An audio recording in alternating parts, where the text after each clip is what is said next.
What's happening, everyone? It's DV, and of course I'm going to show you how to do an auto farm for flowers. Yes, flowers, the flowers update. And I will tell you, if you are on mobile or Xbox, or if you don't have access to a macro tool, you can still active grind this. You just won't be able to AFK grind it because, of course, you know, the watering actually requires clicking rapidly, so it has like time clicking. We have a timer in between, so we got to actually stop and wait for things to spawn before we can actually continue. And then, of course, we need to be able to destroy stuff or collect stuff, and that all requires different keys and things, and then automated movement. So yeah, you're not going to be able to auto this on those devices, but you can actually active grind this. Now, if you are on PC and you have a macro tool, this is going to be great for you because I'm going to show you exactly how you can auto on PC. And I've actually been refining this over the last several hours, and it does take a long time to experiment. So I will tell you, this is one of the best formats that I found. I've actually made several auto farms already. This one just seems like a little bit more legit and a little bit easier to use. So you can see here, I just made a big platform here, right? So you only need 4 blocks across. Just ignore this trash over here, like this stuff. You don't need any of this. This was just from me testing, so you can get rid of all that. You don't need any of this stuff under here, so you can kind of just ignore all that. That's just extra stuff that I was working on. You can see I was actually trying my cry farm technique. I tried a bunch of different techniques. This one just seemed like the easiest and most straightforward. So what you're gonna have is you're gonna have 4 across. So I can actually start it right here. I'll show you right here. This is the basic design. So you're gonna go 4 across, right? And then you're gonna use glass as your boundaries, and these are just to help you move. I actually don't fill it in because it just wastes a bunch of blocks. So you can do this instead, and then you have a little wrap around here, and then you come back, right? So it comes back, and then you have the middle section, and then we wrap back around. So this is all we did. And let's get rid of this bottom. I don't like the bottom like that. So we have this, right? This is great. So you go around and round and round. And that really works well because you can just kind of, you know, you're basically going to go all the way down. And then what you're going to do is in the center here, let's make this a little longer so it's a little clearer. It's going to be like this. So this is what this is how you're going to set it up. And then I'm going to show you the live loop here. So this is it, right? So you're going to start here, and then you're going to go around like this. And you're just going to keep looping this all night. You can loop this for 24 hours if you wanted to. 24 hours. Now, one of the challenges you're going to have while you're doing stuff like this is that sometimes stone and grass grows, right? Sometimes you get this tall grass that just kind of, you know, ends up blocking where you can actually breed stuff. And then you get the stone, and you can't actually you can't just spam the F key, right? So if I'm spamming the F key to pick up stuff, say there's like lilies, right? I can't just make a macro that does this, because you can't pick up grass. You have to destroy it. So this entire macro, you're gonna be destroying the flowers, not picking them up. So we're gonna be doing this, right? We're gonna be destroying the flowers to get them. And then we're gonna be destroying the tall grass as well. And then we're gonna be destroying any stone in our way as well. So that's how that's gonna work.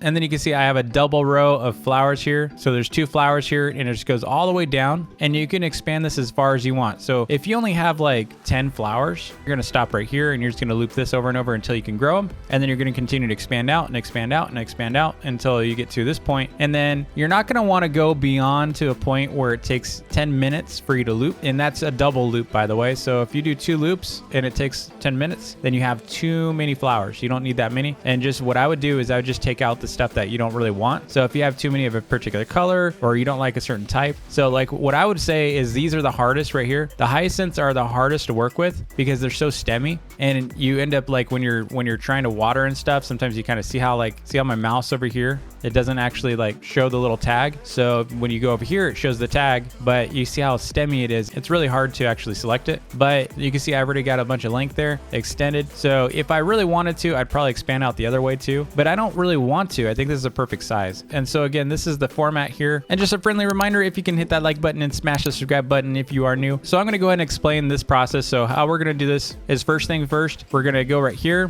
We're going to destroy everything that's in our lane. You know, that way everything's clear. We will start doing a watering effect. So we will come back here. We'll start over, and then we're going to water everything, and then we're going to come back around here, and these will be watered, and then we're going to wait until everything spawns again, which takes 10 minutes. So we're going to wait 10 minutes. It's going to be less than 10 minutes because it takes us about 3 minutes to loop. So you're going to be sitting here for about 7 minutes waiting, and then we're going to end the macro recording after the 7 minutes are up. So this is going to be pretty easy. The important part is timing of everything. So I'm going to show you the timing. I'm going to show you how to do all this. So in this video, I'm not going to show you actually how to use a macro. Hopefully you already know how to use one. If you don't, I do have a macro video on my channel. You can search that up, or you can check the link in the description. But I do show you how to use some macros. But if you have a macro, great. So here's how we're going to do it. We're going to come over here and we're going to start in this corner. So right here, and you're just going to line your body up like this, right? So you're going to push yourself into this corner, kind of like that. So I'm kind of running into it. And then you're going to turn your camera around. And I actually have mine zoomed all the way out, but you don't have to. You can actually zoom in a little bit, just not too much. And then you see this like opening here between the legs. See right beneath my cape, right? And then as I run, we're going to be clicking right here, right? So we're going to be auto clicking. The good rule of thumb is something around here, and you can move it around while you're doing a recording so you can make sure you get stuff. But here's how we're going to do it. So first thing, we're going to go and equip this, and we're going to be clicking, right? But we're going to be holding, we're going to be imagining that we're actually breaking stuff while we move, right? So like typically if you had a block here, so if I have a block there, what you do is you would hold, right? And then you got to wait, and then it does like 2 hits, but it actually does 2 hits to break stuff like flowers. So let's go ahead and put flowers in here. So it'll be like this. So we're going to imagine we're actually breaking stuff the entire time. So we're going to do a lot of this and stop and go, stop and go, stop and go, right? There's going to be a lot of that. So let's go and get started on this. I want to show you that way we can actually do a full recording as well of the macro, so you can see how it looks over time and what you get. Now, if you're expecting to make a ton of flowers in general, that's not really how this update works. So these flowers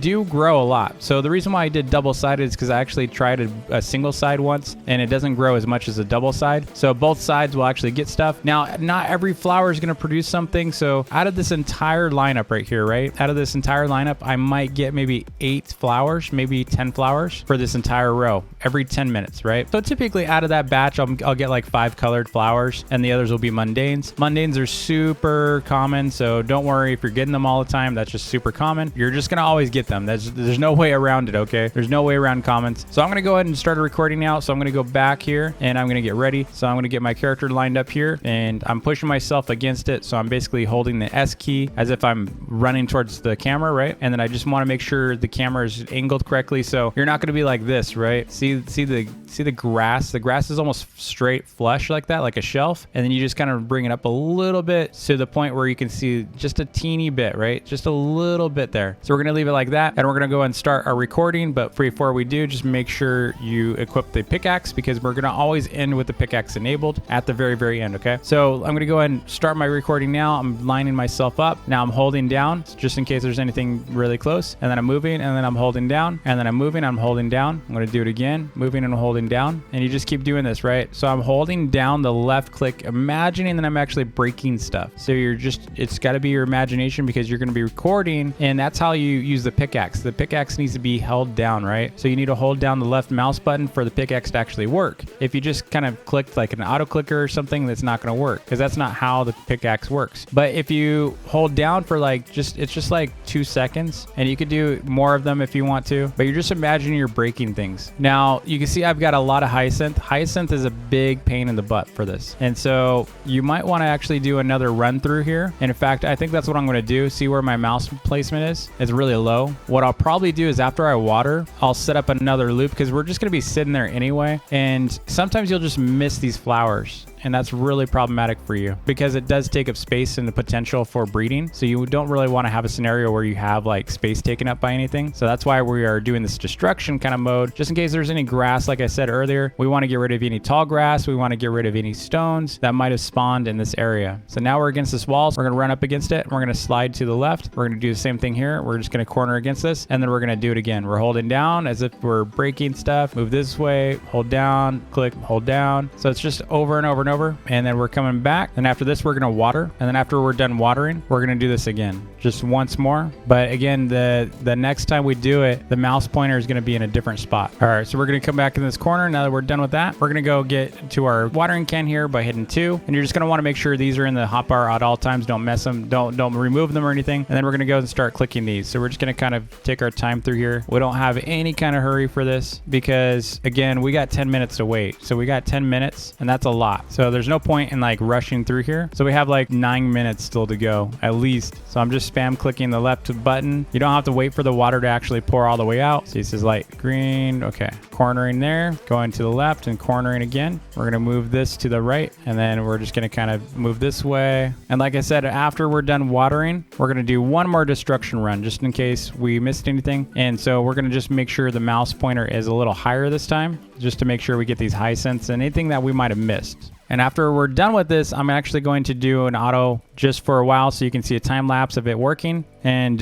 you can refine it, and you can continue to refine it better than what I've done. I'm sure you can get some great ideas on how to do something better. Okay, so we're at the end here. So we're gonna come back this way. We're gonna switch again to the pickaxe, like I said, and we're just gonna go a little higher this time. So back then we were here. We're just gonna go a little bit, like basically on my thigh here, on my character's thigh or knee. We're just gonna be like that. So I'm holding down, moving up, holding down. So same format again. I'm just imagining that I'm like destroying an ore, right? When you have to hold your pickaxe down, and that way hopefully this will work during our loop, and you'll never know. You just need to make adjustments over and over. Just need to make sure you don't go too fast with it too. But we're only 7 minutes into this recording of this macro. Another 7 minutes of waiting. So it's okay to do this extra little run. As annoying as it is having to do yet another run, it will save you some trouble later. And I'm just making my way back now. And we're only about 5 minutes in for the water. So we just need to wait another like 6 minutes before we can end our macro. And then so you're gonna basically end the macro as soon as stuff spawns. So as soon as the flowers actually spawn their items, we're gonna start the macro up. So as soon as the flowers breed and spawn stuff and go dry, we'll start our macro, because basically after you water the flowers, then it's just another 10 minutes before you get a flower back from them. And that's just how it works. And then they go dry again, and you gotta water them all over again. So that's what's great about this loop, is you never have to manually water your flowers again. So that is done. So we're gonna move back over here, and then I'm going to wait the timer out. So we're gonna wait until things start spawning, and then I'm gonna stop the recording, and we're gonna replay it and loop it for a bit. Then I'm gonna go ahead and run it now. So we're gonna go and run this.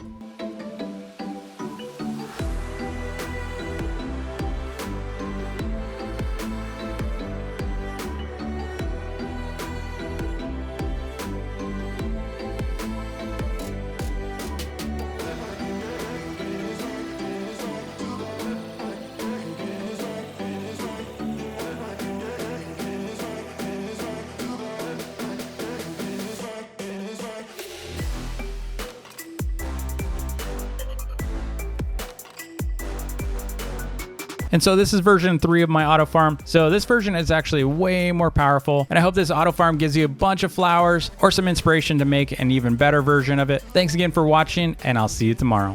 Peace.